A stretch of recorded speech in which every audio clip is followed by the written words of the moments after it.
उत्तराखंड में केदारनाथ विधानसभा पर उपचुनाव चल रहा है और कांग्रेस और भाजपा आमने सामने हैं। हमारे पास भारतीय जनता पार्टी की प्रत्याशी आशा नोटियाल हैं, क्षेत्र में भ्रमण पर हैं और लोगों से अपने लिए वोट की अपील कर रही हैं। मैडम, क्या स्थिति है आपके चुनाव की, कैसा चल रहा है?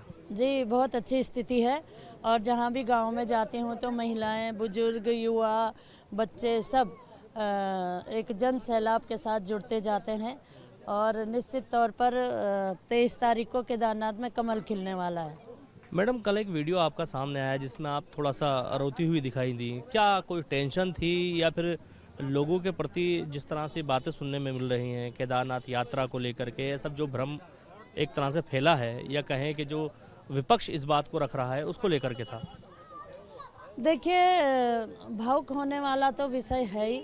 लगातार अगर हमारे धार्मिक स्थलों पर इस तरह की टिप्पणी होती रहेगी कि केदारनाथ मंदिर यहाँ से वहाँ चला गया, ये वहाँ चला गया, हम उस प्रभु की शरण में रोज रहते हैं और केदारनाथ हमारा ही नहीं दुनिया का आस्था का केंद्र है। उसके प्रति इस तरह की राजनीति होगी तो निश्चित तौर पर हर कोई महिला, हर कोई व्यक्ति, हर कोई बुजुर्ग भावुक जरूर होगा, क्योंकि यहाँ विकास के मुद्दों की लड़ाई नहीं हो रही है। यहाँ धार्मिक स्थलों पर इस तरह की जो मैं समझती हूँ कि झूठ फरेब की राजनीति चल रही है, इससे निश्चित तौर पर यहाँ का हर नागरिक जो भगवान केदारनाथ के प्रति आस्था रखता है वो भावुक जरूर होगा। मैडम, मैं भी केदारनाथ की विभिन्न जगहों पर घूमा और लोगों से बातचीत की। अधिकांश लोगों का मानना है, लोगों में एक धारणा सी बैठ गई है कि यहाँ से यात्रा डाइवर्ट कर दी जाएगी।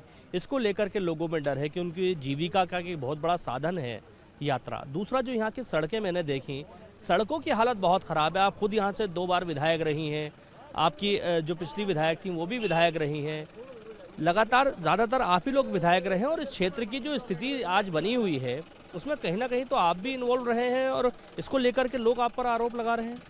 देखिए, जब मैं फर्स्ट बार विधायक बनी थी तो कहीं भी सड़कें नहीं थी। आज तमाम गांवों में सड़कों का जाल बिछा हुआ है।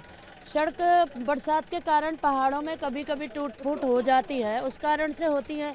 अभी जो वर्तमान समय है उसमें सड़कों के काम होते हैं, जहां डामरीकरण होना है होता है, जहां छोटा मोटा काम सड़कों पर होना है वो होता है। और निश्चित तौर पर अगर सड़क खराब होती तो इतनी संख्या में यात्री यहाँ नहीं आते।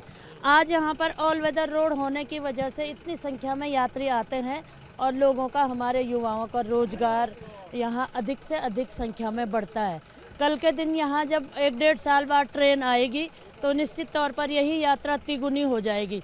तो हमारे युवाओं के लिए अपने गांव में, अपने घरों में यहाँ रोज़गार मिलेगा। अच्छे रेस्टोरेंट खोलेंगे, होटल खोलेंगे, ढाबे खोलेंगे और भी कुछ अच्छा नया करेंगे। तो निश्चित तौर पर मोदी जी की जो थीम है वो उत्तराखंड के युवाओं को उत्तराखंड में रोज़गार देने की है। मैडम, यहाँ उन्होंने ये भी कहा था कि जो धनाढ्य लोग दूसरे देशों में वेडिंग डेस्टिनेशन के लिए जाते हैं उनको उत्तराखंड में वेडिंग के लिए आना चाहिए। तो निश्चित तौर पर अगर ये चीज़ें मोदी जी और धामी जी मिल करके कर रहे हैं तो हमारे आने वाला भविष्य हमारे युवाओं का है। यात्रा को अच्छा उनके साथ मिलकर बैठकर उनसे चर्चा करके उस यात्रा को सुव्यवस्थित किया जाएगा, ये हमने उनको बोला है। मेरा आखिरी सवाल है, अपनी जीत को लेकर के आप कितने सुनिश्चित हैं? क्या लगता है आपको कितने मतों से आप जीत जाएंगी?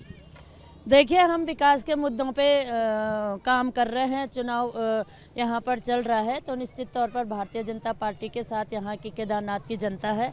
हम निश्चित तौर पर हम आश्वस्त हैं कि केदारनाथ की जनता 23 तारीख को कमल खिलाने वाली है। बहुत बहुत धन्यवाद।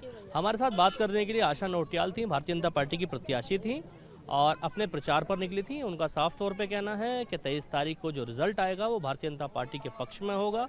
फिलहाल दोनों ही पार्टियां इस कोशिश में हैं कि इस विधानसभा को, चुनाव को जीत लें, क्योंकि दोनों ही पार्टियों के लिए केदारनाथ विधानसभा जीतना बेहद ज़रूरी होता दिखाई दे रहा है। Danish Khan, ABP live, Kedarnath. For exclusive and insightful videos, subscribe to our new channel ABP Live Premium.